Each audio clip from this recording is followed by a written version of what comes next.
Welcome to Mbira Zimbabwe TV program. Yes, we've got Tondera Mbira Chinyakare today. It's our first episode, and we would just like to thank Zim DI TV for giving Mbira such a beautiful platform. Going further on with the program, today we've got a very talented Mbira group, Tondera Mbira Chinyakare, and you've just heard them play as an introductive part to the show, and they will be entertaining us today and sharing with us what the group is, their ambitions, their directions, their manifesto, in other words, as a Mbira group.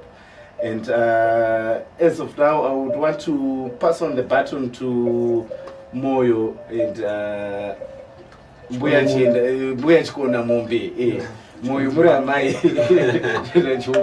So I would pass over to the guys so that they introduce vachikudza kuti ndianani vachizopinda kana vapedza vachizenge vachizopinda mune imwe nziyo yekudakadzai amino kwamuri kwekoko China, Britain, UK, United States.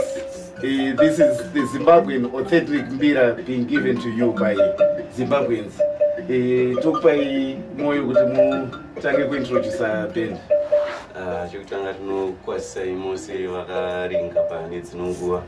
Tinoda kutanga tambotenda vechirongwa chino vatisvitsa panguva ineyi kuti tisangane nechaunga chese chepasi rose. Ini zita rangu ndinoitwa Sydney Chinakura. Moyo ndizvo ndo mutupo wangu, ndakaberekwa kuwedza. Saka tine vamwe vangu vachitofunga vachataura mazita avo. Chikona Mombe. Makadi pasi rese zita rangu nditokudza nemusawo Chikona Mombe. Mutupo wangu ndobva kuenderedzwa pachikoro. Ndinoimba kutondera Mbira Chinyakare nekubata makosho pamwe naidzo kana tikambowanawo mukana, asi ndiri mumwe vakomana 29 ndinoimba kuvakomana 29 kuridza makosho. Makadi mhuri yeZimbabwe nevamwe vese vakateerera pasi rose. Ini ndinoitwa Brian Fusani, ndichiyera soko bvudzi chena. Ndakaberekerwa kudunhu reMarondera. Mutondera Mbira Chinyakare ndinoita mabacking vocals, ndichiridza zvakare Mbira. Lead Mbira Mutondera Mbira Chinyakare. Makadi atimanese Zimbabwe. Ini nditwa Rogers Marafi.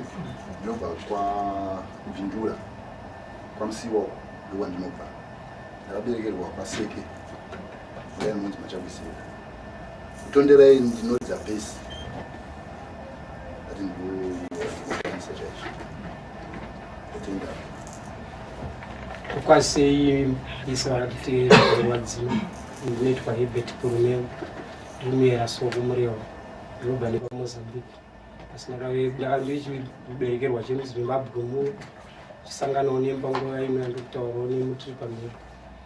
Ndiri mukomana anoridza mutumba kugrupu yeTondera Mbira Chinyakare. Panguva ino hangu mutumba wanga waita usina kumira mushe, asina kufamba nemutumba. Nguva ndendiripo pahosho ipapo pambira nendiripo. Panguva ino ndikotendewo nekusangana kudaita kuti panguva ino. Sezvanoona izvi masangana neiwo mhuri yeTondera Mbira Chinyakare, inova iyo ichazenge ichipinda pari zvino vachikorovera a few songs ameno kuti tinazvo zvakawanda few songs and papa video ino ichimwete muchiisa macomment muchionawo ningi vakomana vari kukwenyambira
Yeah, now we are playing Maolo.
I want to know it of me.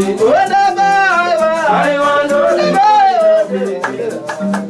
I want to know it of me. I want to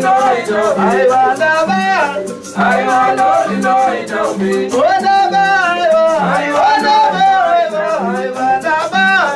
I want to know it of me. I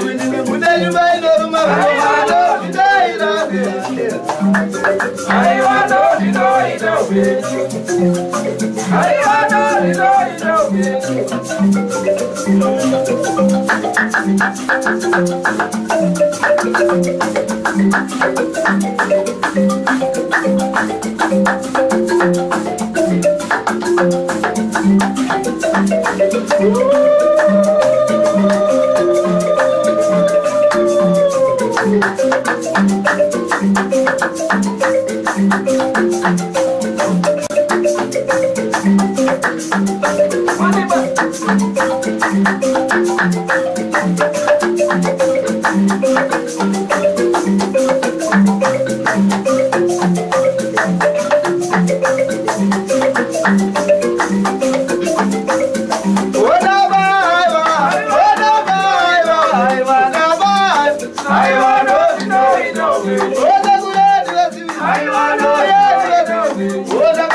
to know it of me.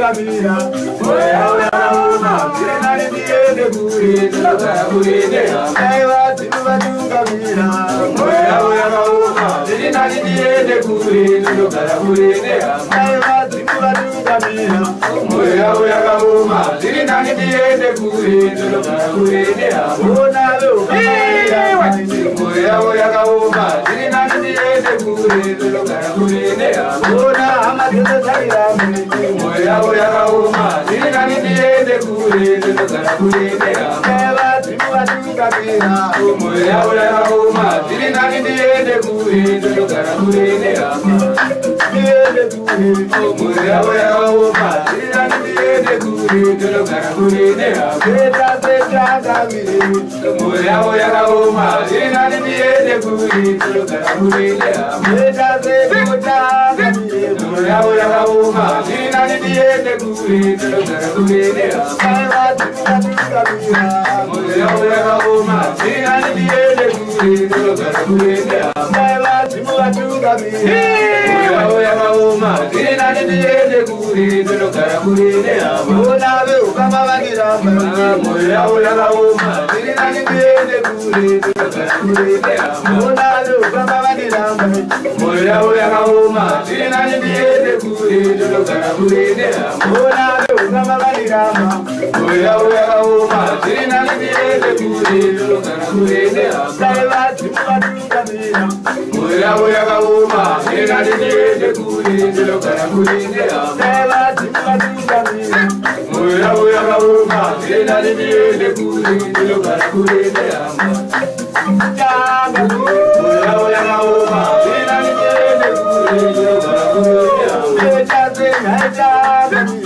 Moya Uma, Tirana Diene Guri, Gurinea, Eva Tiva Kamira,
Moya Uma, Tirana Diene Guri, Gurinea, Moya Uma, Tirana Diene Guri, Gurinea.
Thank you.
Yes, this is a Tondera Imbira, the Chinyakari Imbira group, and I think a lot of you have been enjoying them playing.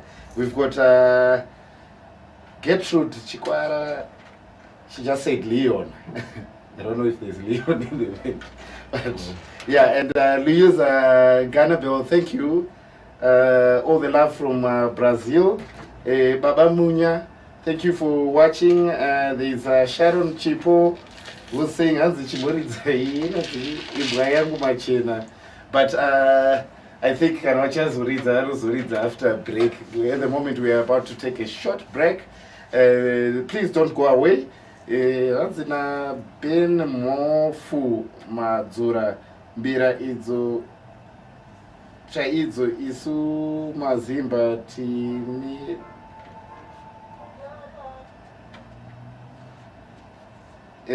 Ben Mofu ari kufara kuti pari kuridzwa original mbira from maZimbabweans na Bright Rutendo. Keep watching and we'll take a small break for now.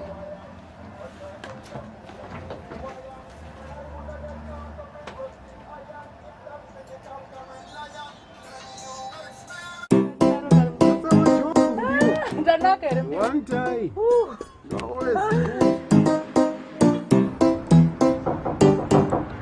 Come in.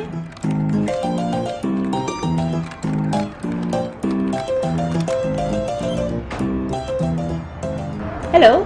Hi. Interview, hey? Yes. Please take a seat.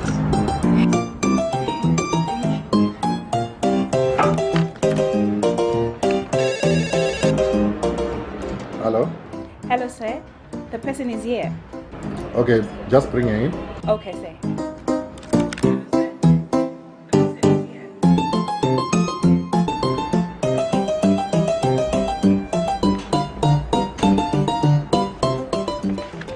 Are you feeling hot?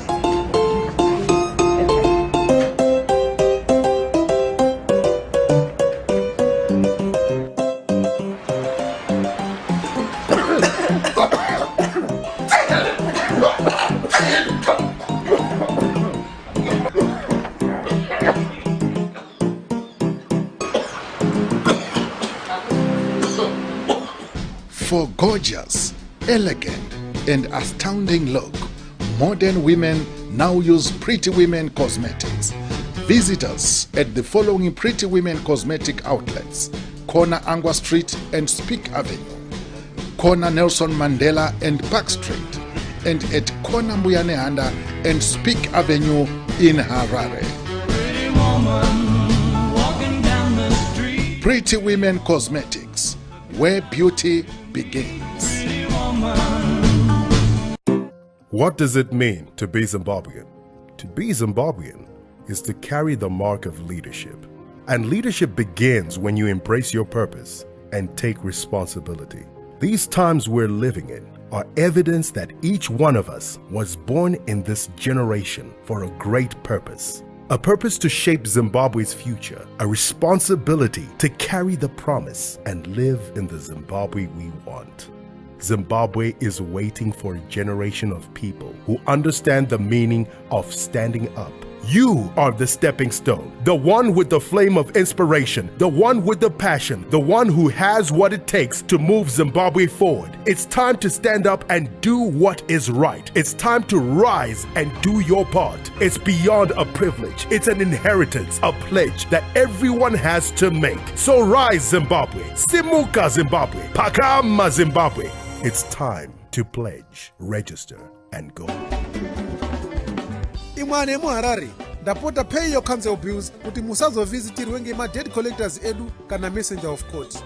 Zviro ngezvekutaurirana izvi kuti musi kukwanisa kubhadhara yese ka1 uyai tiite payment plan, and if you stick to the payment plan then chikwereti chenyu hachizoiti interest ba. City of Harare yakaita renew its contract newewo cash debt collectors, saka take advantage of this opportunity and avoid embarrassment yekuzoitwe chase around kana kushayiwe hope ngekuda kwechikwereti. Play your part kuti council yeHarare ikwanise kukuprovide maservices akanaka amunoexpecta kubva kwairi. Kana wewe cash vauya tauriranai nawo kuti mobhadhara sei chikwereti chenyu zviri easier kwamuri imwimwe. Itai padoko padoko kusvika maite complete kana finish chikwereti chenyu. Harare, to achieve a world-class city status by 2025.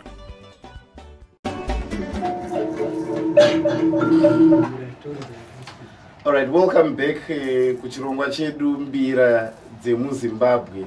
Tine magwenyambira edu vanofamba nezita rekuti mbira, tonderai mbira dzechinyakare.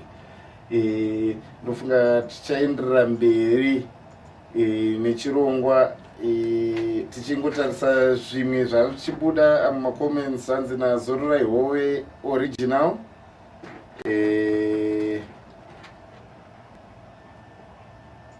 Zvanzi naBen Mofu Madzura rovai mahororo kana karega mombe. Big up guys, Zimbabwe nyika yembira.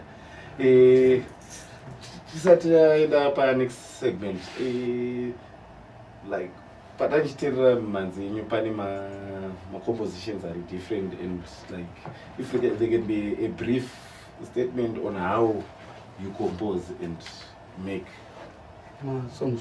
Yeah. Like what we do in this as a group, like chatiri to compose tingoreza titakatandara tiri pasession baby. One can now come out with a song like Teacher Man, vanogona songo ito tumwe lyrical content yekuti inindo songo kwasongo zviganzisa chizongoimba, but almost everyone anoparticipate pakucompose vanoita masongs. All right. Some move for the music.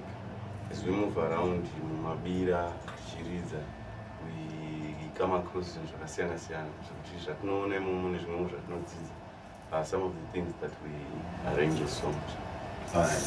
Tiri papo nofunga zvanditungamidza kune imwe mubvunzo kuti pari zvino muri kuridza kupi besides kuridza kumabira? Kune amwe maplatforms here amuri kuridza kana pamunowanikwa muchiita mashows? Yeah, pane imwe club iri muHarare munomu inonzi Taste of Africa. Kwatinowanzoridza maSaturdays ega. maSaturdays ega. Saka kune avo vari kuona chirongwa chino chevanenge vachida kuzotevera tonderai mbira dzechinyakare, munokwanisa kuonekwa kuTaste of Africa every Saturday. Ameno pamwachazotaura kuti nguwai. But the next question would be ma-challenges, zvimhinga mupini zvamunosangana nazvo pamunenge munzendo yenyu yembira zvakamira sei? Tine ma-challenges anoti sekuti like the world nowadays is moving away from like African traditional religion. Saka mbira, it's kind of associated zvekare that religion. So as people are moving out, nekuchinja kuita culture, tinoona mbira dzinosvika pakushaya kuita vanhu vashoma vanodzitambira, so kuti vamwe vanenge vangodzi-associate nezvemashave and stuff like that, but isusu tichida kungoexpressa as music. It's a challenge yakakura iyoyo. Vamwe havakwanisi kudzitora semusic yakangofana neimwe music, vamwe vanozitora semashave something, because nekwazvakarerekera kuti kuchivanhu. Saka vanhu vazhinji, especially zera redu vazhinji, they don't understand kuti tiri kuita sei. Vanenge vachingogara kuti maybe tiri kuita zvemashave sekutaurwa zvinoitwa nevamwe kuti mbira ndedzekuti mune mashave, but isusu tinongozitora seinstrument yakangofana neguitar, something like that. Another challenge ndekuti mbira dzino like there are a certain group of people vanoteerera mbira, like tikatarise zvinezvi vezera redu vechidiki, they listen to modern music. Saka zvokuti vakuru varipo ivavo, I think ndo vachiri audience yedu, saka we want to get to my youths zvekare tichiita kuti vakwanise kuappreciate the music. Alright.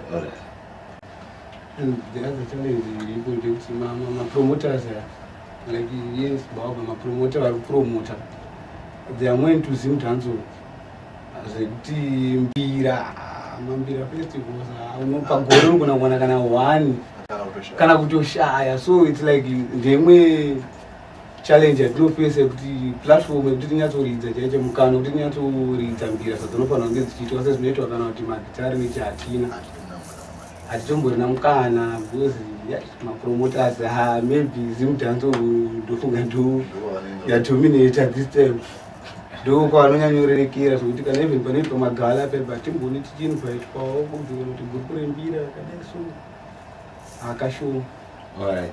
Tiriona Ben Mhofu madzura panapa zvanzi mbira ndo chaidzo. Isu maZimba tine dambudziko takutokundwa nevarungu kuyemura rich culture. Dzakuridzwa mbira kubva kuJapan, Australia, USA, German plus dzikudzidziswa paOxford Uni apa tichapedzisira culture yedu yakuitwa nevamwe isu tisisina. Alright. Nofunga pari zvino ndokusiyai muchimborova dzimwe kuti vari kunzwe kuvanzwe mbira kwete kunzwe mazita edu chatiri kuti mbira dzifambe idzi.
Bye.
Pakuya kambo kanonzi chipembere. Chipembere.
Nobody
Welcome back.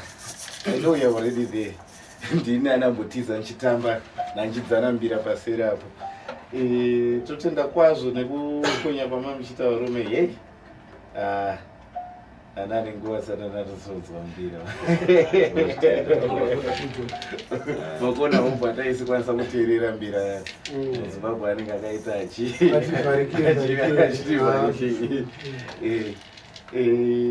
ameno kana mune zvamunoda kuudza vatariri vatinavo pari zvino zvekukumisira musati makawane kukumisira pane zvamunoda kuvaudza here? Ini ndinongoda kungokurudzirawo toda kukurudzira kune magwenyambira kana kune vese vari kunze uku nevamwe vari kuita zvemhanzi kuti varamba vachingoshingirira zvinoita chete nyaya iripo ndeyekuti chipo chinoda kuti chishandirwe ndokuti chivandudzike chosvikawo pakuratidzwa kuvanhu.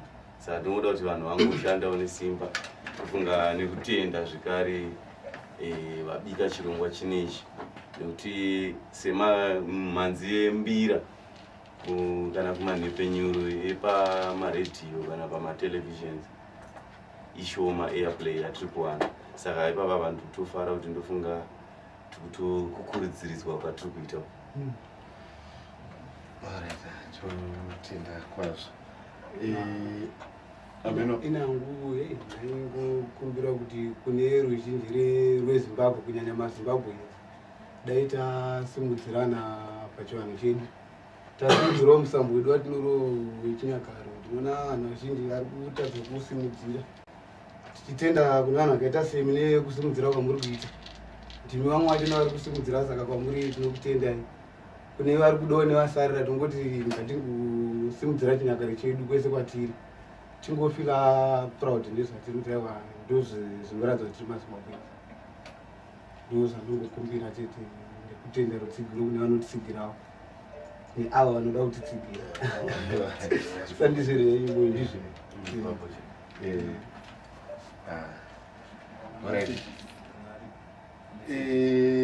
Tinotenda ndika ndione pana Felix Dzamara ngomdenga vatsamwa kuti handina kuverenga comment yavo. Hanzi ndiSydney kauyo. Hanzi Baba Casper. Baba Casper Sydney Mamoris pana Felix Dzamara. Hanzi Eleni Atitaki, so beautiful. And the main fan vari kuona vari kumba.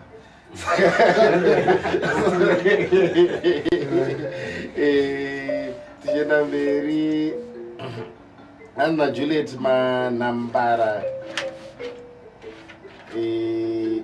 uko sando dzenyu kuchengetedzwa kwechinyakare chedu zvakanzi naNorman Sando Mudhara makanyanya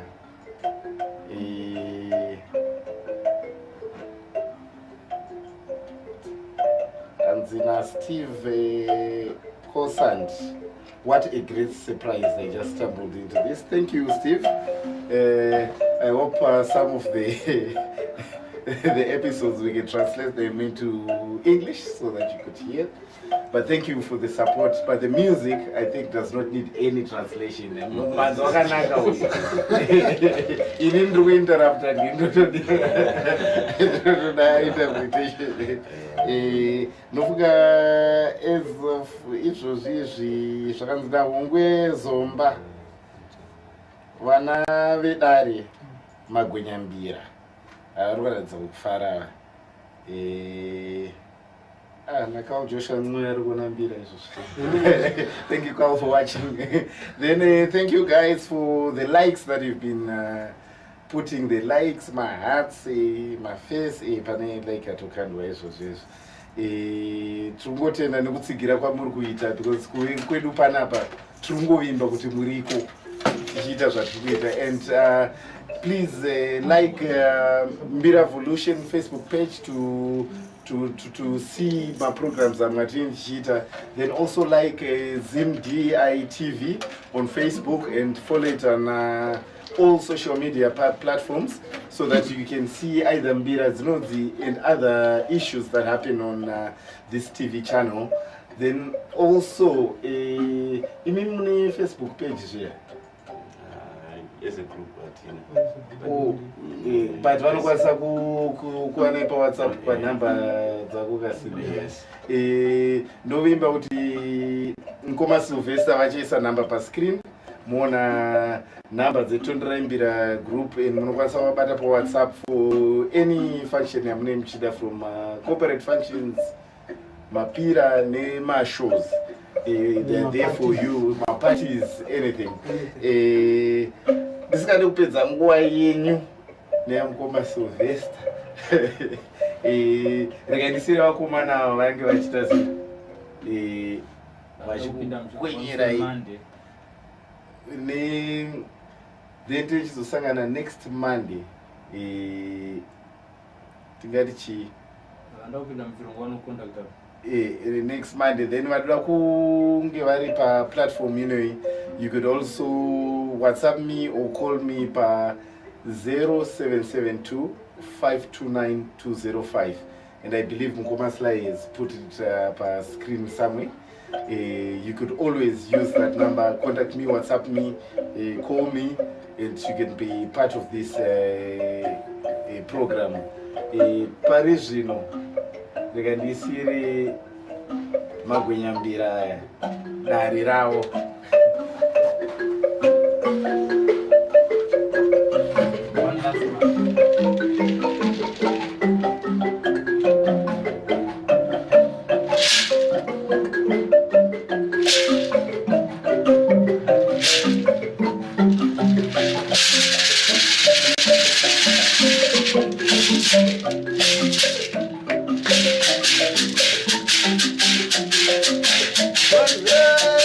Yeah.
Wow.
If I tell you, say I love you, oh.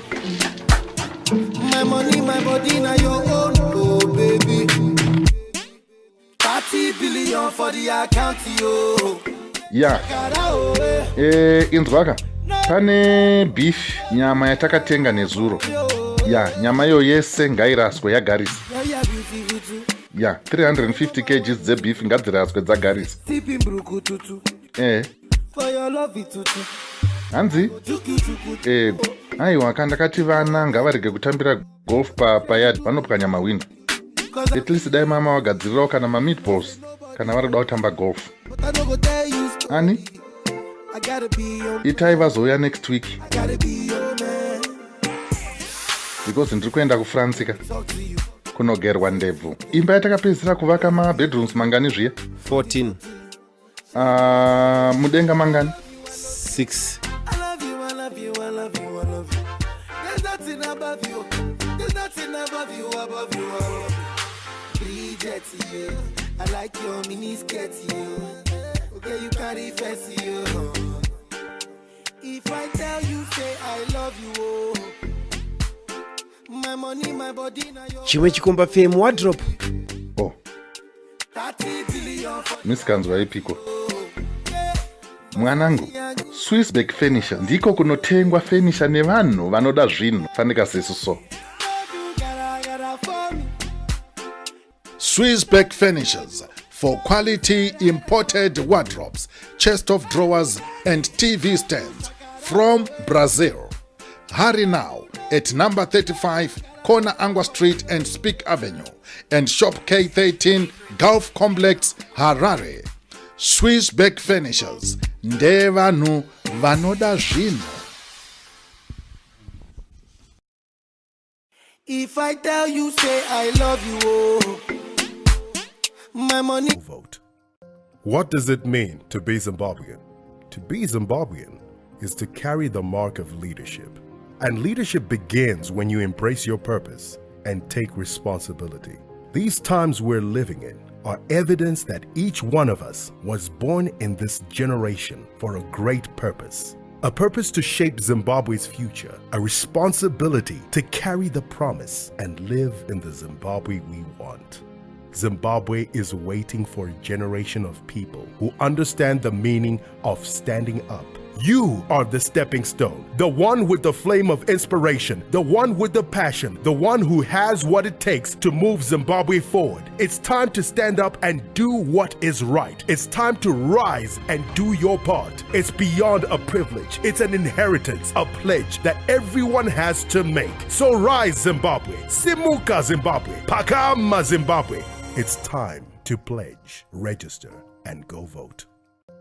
This livecast has been powered by Zim DITV News, a division of Sly Media Productions, specialists in social media streaming and in-house TV productions. This livecast has been powered by Zim DITV News, a division of Sly Media Productions, specialists in social media streaming and in-house TV productions. This livecast has been powered by Zim DITV News, a division of Sly Media Productions, specialists in social media streaming and in-house TV productions.